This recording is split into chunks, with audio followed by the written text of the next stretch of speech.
अस्सलामु अलैकुम वरहमतुल्लाहि वबरकातुहू। इन्नल हम्दुलिल्लाह वस्सलातु वस्सलामु अला रसूलिल्लाह अम्मा बाद।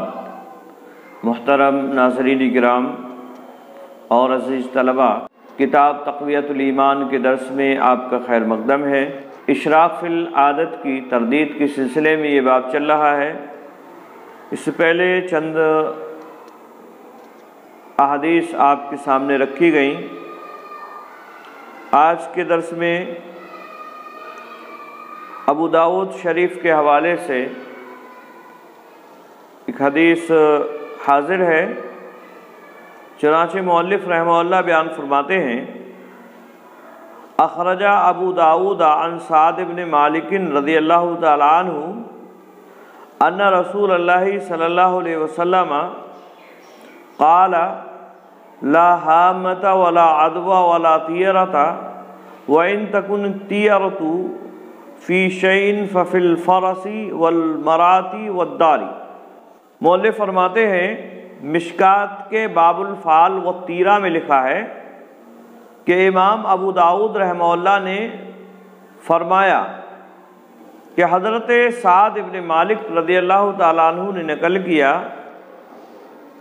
कि रसूलुल्लाह सल्लल्लाहु अलैहि वसल्लम ने इरशाद फरमाया, न हाम्मा है और न किसी का किसी को मर्ज़ लगता है और न किसी चीज़ में नामुबारकी है, और जो नामुबारकी किसी चीज़ में हो तो घर में और घोड़े में और औरत में है।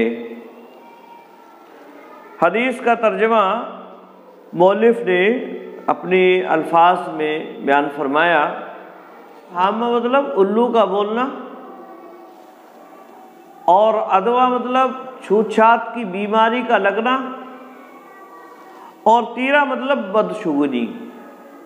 तो आप सल्लल्लाहु अलैहि वसल्लम ने फरमाया, हामा यानी उल्लू के बोलने में किसी भी तरह की कोई चीज़ साबित नहीं होती है, यानी हामा कुछ नहीं है, और ना ही छूत-छात की बीमारियां हैं और ना ही बदशुगुनी है।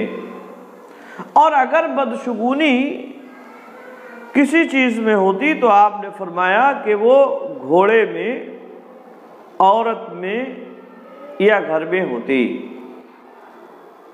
तो ये हदीस इन तीनों चीज़ों की नफ़ी कर रही है, यानी उल्लू का बोलना ये कोई चीज़ नहीं है, इसी तरह से छूत-छात की बीमारी भी कोई चीज़ नहीं है, और इसी तरह से बदशुगुनी लेना ये भी दुरुस्त बात नहीं है। फ़ायदे के तहत मौलिफ़ फरमाते हैं, यानी अरब के जाहिलों में मशहूर था कि जो कोई मारा जाए और उसका कोई बदला ना ले तो उसके सर की खोपड़ी में से एक उल्लू निकलकर फरियाद करता फिरता है। उसको हामा कहते थे।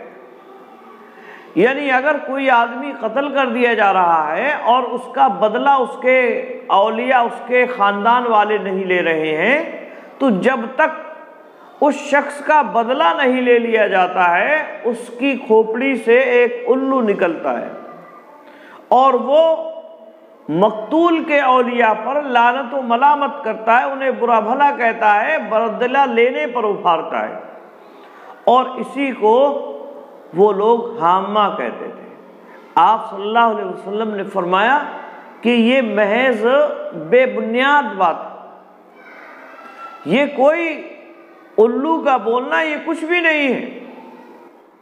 रसूलुल्लाह सल्लल्लाहु अलैहि वसल्लम ने फरमाया कि ये बात गलत है। इससे मालूम हुआ कि जो कोई ये कहे कि आदमी मरकर किसी जानवर की सूरत में बनकर आता है, सो वो झूठा है।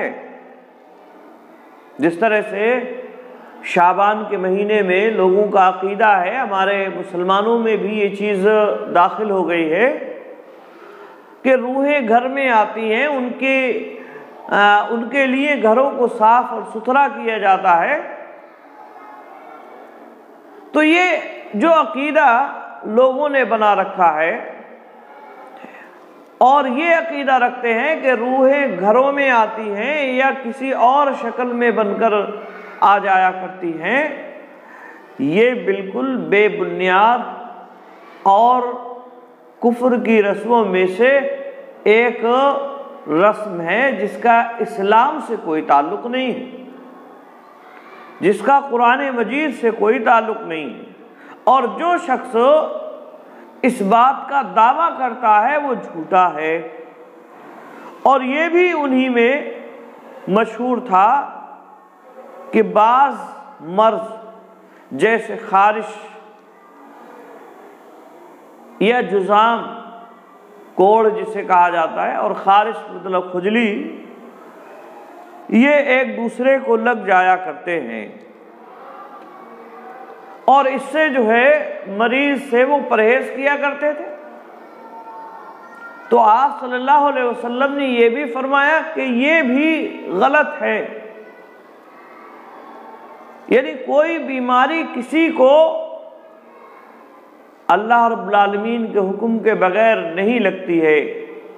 ये बीमारी और सेहत अल्लाह रब्बुल आलमीन ने इंसानों के इम्तिहान के लिए बनाए हैं और वो जिसको चाहता है बीमारी अता फरमा देता है, जिसको चाहता है सेहत अता फरमा देता है।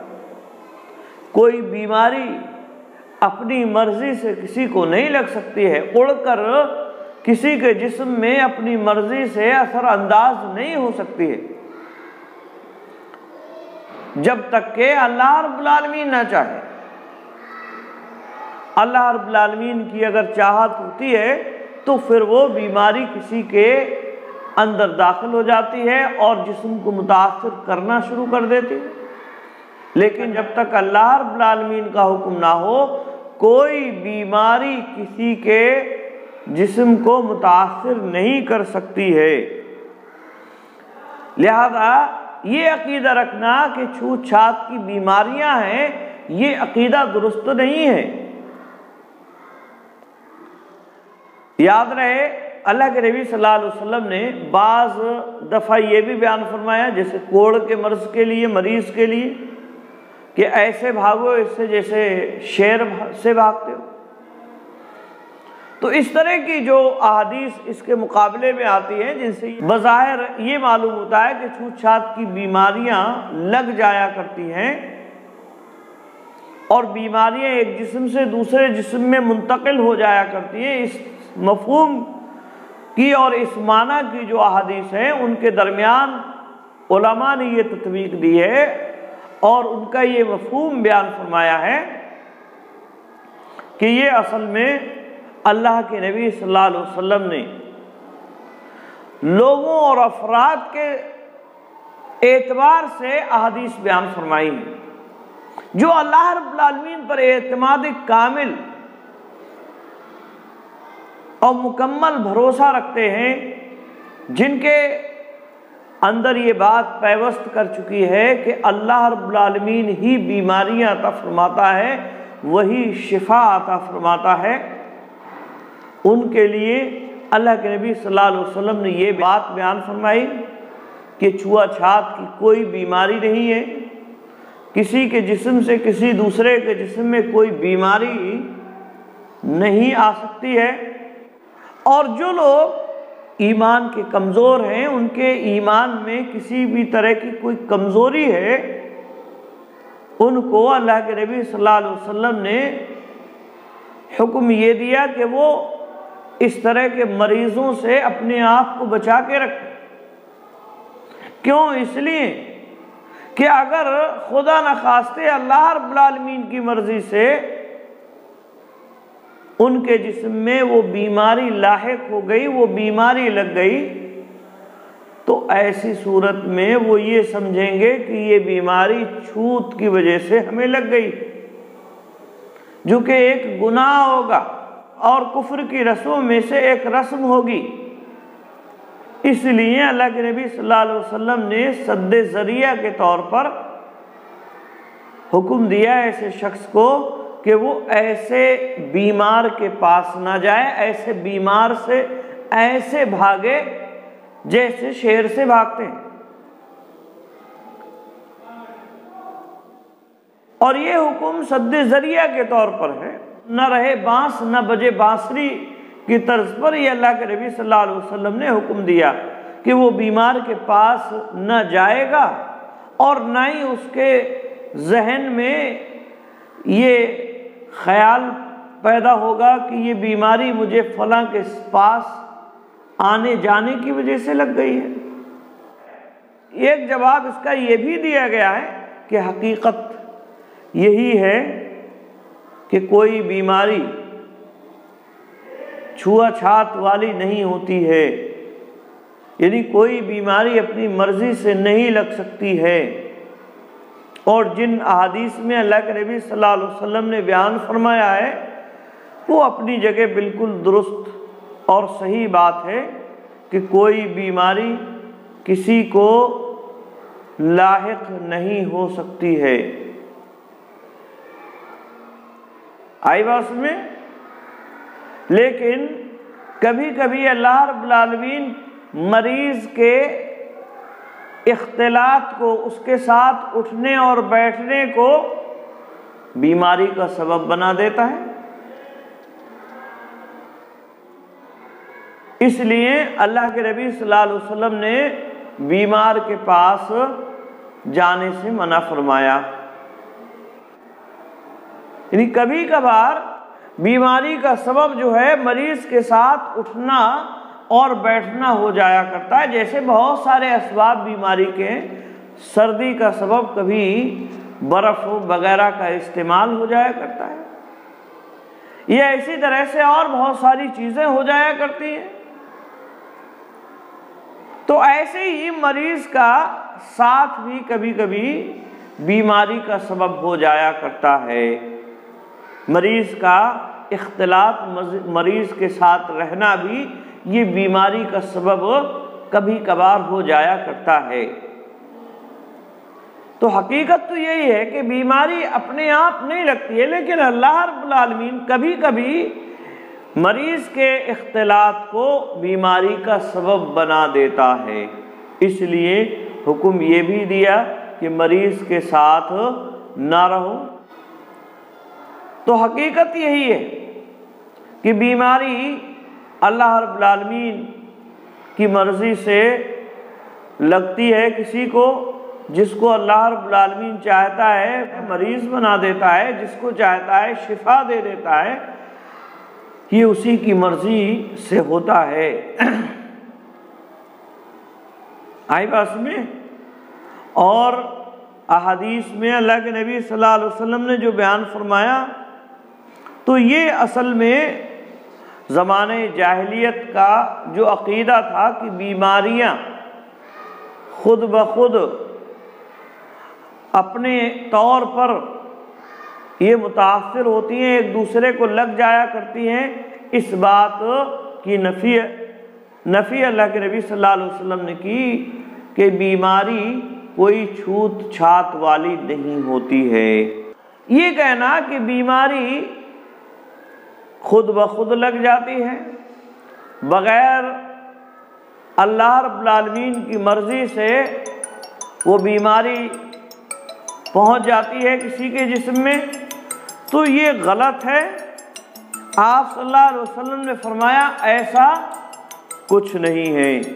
इससे मालूम हुआ कि जो लोगों में दस्तूर है कि जिस लड़के को चेचक निकले उससे परहेज़ करते हैं और लड़कों को उसके पास नहीं जाने देते कि कहीं उसके भी ना निकल आए, ये कुफ्र की रस्म से है, इसको ना मानना चाहिए। और ये भी उनमें मशहूर था कि फ़लाँ काम फलाने को नामुबारक हो और उसको रास्त ना आया, सो फरमाया कि ये भी गलत है। यानी फलां काम फलां को नामुबारक है और उसको रास्त नहीं आया, तो ये भी गलत है। और अगर कुछ बात का असर है तो तीन ही चीज़ों में है, यानी घर, घोड़ा, औरत। यानी अगर कोई असर किसी का कुछ होता है, बदशुगुनी और नामुबारक अगर कोई चीज़ हो सकती है तो वो यही 3 चीज़ें हैं, घोड़ा, घर और औरत। और अहादीस में इनकी बदशगुनी क्या है उसको भी अल्लाह के नबी सल्लल्लाहु अलैहि वसल्लम ने बयान फरमाया। आपने फरमाया कि औरत की बदशगुनी ये है कि वो बदअखलाक हो, पड़ोसी उससे उसके तंग हो। घर की बदशगुनी ये है कि वो तंग हो, उसके पास में रहने वाले बदअखलाक हो। और घोड़े की बदशगुनी ये है कि उस पर जिहाद न किए जाए, उस पर सवारी न की जा रही हो। इससे मालूम हुआ कि ये चीज़ें कभी नामुबारक होती हैं, मगर इसके मालूम करने की राह नहीं बताई कि क्यों कर जान लीजिए कि ये मुबारक हैं और ये नामुबारक। सो ये जो लोग कहा करते हैं कि जो घर शेर दहां और जो घोड़ा सितारा पेशानी और औरत कल जिभी हो तो नामुबारक होती है, यानी शेर के मुंह जैसा घर हो और घोड़ा जो है सितारे की पेशानी की तरह हो, या इसी तरह से औरत कल जिभी हो यानी बदजुबान हो और बद अखलाक हो, मनहूस होती है और उसकी बद्दुआ असर अंदाज होती है। सो इसकी कुछ सनद नहीं, इसकी कोई हकीकत नहीं, बल्कि मुसलमानों को यूँ चाहिए कि इन बातों का कुछ ख्याल न करें और जब नया मकान लें या घोड़ा हाथ लगे या ब्याह करें या लौंडी मोल लें तो अल्लाह से उसकी भलाई मांगे और उसी से उसकी बुराई से पनाह चाहें। तो मुसलमानों को इस बात पर यकीन रखना चाहिए कि अगर किसी भी तरह की कोई भी चीज़, मान लीजिए घर ले रहे हैं या घोड़ा ख़रीद रहे हैं या शादी कर रहे हैं, तो अल्लाह रब्बुल आलमीन से इसकी बरकत का सवाल करें और इसकी बुराई से पनाह तलब करें और बाकी और चीज़ों में इस किस्म के ख़यालात ना दौड़ाएं और दूसरी चीज़ों में इस तरह के ख़यालात ना दौड़ाएं कि फ़लाँ मुझे रास्त आया और फ़लाँ मुझे रास्त नहीं आया, यानी फ़लाँ मेरे लिए मुबारक है या फ़लाँ मुबारक नहीं है। तो इस तरह की बातें और जो दूसरी चीज़ें हैं उसमें करना एक मुसलमान के लिए ये दुरुस्त नहीं है। आई बात में इसी तरह से एक और हदीस मौलिफ रहमहुल्लाह ने बयान फरमाया, अखरजल बुखारी अन अबी हुरैरा रज़ियल्लाहु तआला अन्हु क़ाल क़ाल रसूलुल्लाह सल्लल्लाहु अलैहि वसल्लम ला अदवा वला हामत वला सफ़रा। मौलिफ कहते हैं मिशकात के बाबुल फाल व तीरा में लिखा है कि बुखारी ने जिक्र किया कि हज़रत अबू हुरैरा रज़ियल्लाहु तआला अन्हु ने नकल किया कि रसूलुल्लाह सल्लल्लाहु अलैहि वसल्लम ने फरमाया कि न किसी का किसी को मर्ज़ लगे और न किसी मुर्दा की खोपड़ी से उल्लू निकले और सफ़र भी कुछ नहीं। फ़ायदे के तहत मौलिफ कहते हैं यानी अरब के जाहिलों में ये भी मशहूर था कि जिसके ऐसा मर्ज़ पैदा हो जाए कि खाता चला जाए और पेट ना भरे, जिसको हकीम जूल कल्ब कहते, तो इसके पेट में कोई भूत बला घुस जाती है कि वही खाती चली जाती है। यानी ये जूल कल्ब की जो बीमारी है उसके ताल्लुक से अरब लोगों में ये अकीदा था कि ऐसे मरीज के पेट में कोई बला घुस जाती है और वो बला इसके खाने को खाती चली जाती, जो भी खाता है ये पूरा वो बला चट कर जाती है। इसको सफ़र कहते थे वो। तो आप सल्लल्लाहु अलैहि वसल्लम ने फरमाया कि ये बात गलत है, यानी ये अकीदा रखना कि कोई बला किसी के पेट में घुस जाती है और उसके खाने को खा जाया करती है, ये अकीदा गलत है। कुछ भूत बला नहीं है, भूत बला कुछ भी नहीं है। आई बात में इससे मालूम हुआ कि जो लोग बाज़ मर्ज़ों के साथ कुछ भला ख्याल करते हैं और उसी को मानते हैं, जैसे शीतला और मसानी और बराही, सो ये सब गलत है। जैसे शीतला मसानी वगैरह, सो ये सब गलत है। और इसी तरह से ये भी उनमें मशहूर था कि सफ़र का महीना नामुबारक है, इस महीने में शादी ब्याह नहीं करते थे और इसी तरह से और अच्छे काम इस महीने में नहीं अंजाम दिया करते थे। ऐसे ही हमारे माहौल में भी इसे जो है एक नामुबारक महीना तस्वुर किया जाता है, उसमें शादी ब्याह या खुशी के काम अंजाम नहीं दिए जाते हैं, उसे खाली का महीना कहा जाता है। कहते ये खाली का महीना है, इसमें कोई काम नहीं करना चाहिए। सो ये भी गलत है, ये बात भी गलत है। यानी सफ़र को मनहूस समझना या नामुबारक समझना, ये बात भी गलत है। ये कुफ्र की रस्मों में से एक रस्म है। इससे मालूम हुआ कि ये बात कहनी कि 13 दिन सफ़र के नामुबारक है, उनमें कुछ बलाएं उतरती हैं और इसी पर उन दिनों का नाम 13 तेज़ी रखा कि उनकी तेज़ी से कुछ काम बिगड़ जाता है। और इसी तरह से किसी महीने को या तारीख को या दिन को नामुबारक समझना, ये सब शिर्क की रस्में हैं, ये सब शिर्क की रस्में हैं और गलत हैं महज। लिहाजा हर मुसलमान को चाहिए कि वो सफ़र का महीना हो या कोई और महीना हो, उसे नामुबारक ख्याल रखें। अल्लाह रब्बुल आलमीन ने जितने भी दिन बनाए हैं, महीने बनाए हैं, ये सब बाबरकत हैं। इंसान इनके अंदर भलाई और अच्छाई के काम करेगा तो ज़रूर इससे फ़ायदा मिलेगा उसे।